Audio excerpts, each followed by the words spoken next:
បីទូទៅវិញហើយជាទូទៅមានប្រភេទកញ្ចក់ណាខ្លះដែលយើងគិតថាពួកស័ក្តិសមសម្រាប់ពួកគាត់បើសិនជាពេញវ័យឬមួយក៏វ័យដែលយើងចាប់ពីចូលរៀនចូលសិក្សា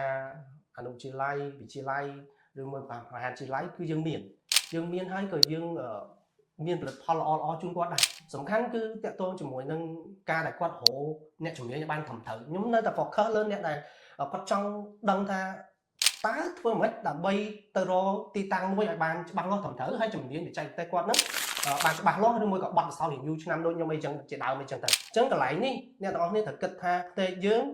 ត្រូវការកញ្ចក់បន្តាដូចបិទដើម្បីឲ្យឃុំក្រង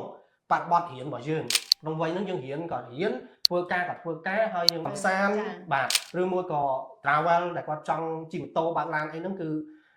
ច្រើនមែនតើហើយបើងាកមកវិញបើសិនជាយើងមិនបានរកកញ្ចក់ណាដែលមានគុណភាពល្អទេសួរថាពេលយើងដើរកំសាន្តជិះម៉ូតូបើកឡានមើលមិនច្បាស់វាផលប៉ះពាល់អីដល់ខ្លួនឯងអត់ផលប៉ះពាល់គឺមានដោយសារតែយើងបើកទៅមើលអត់ច្បាស់ផង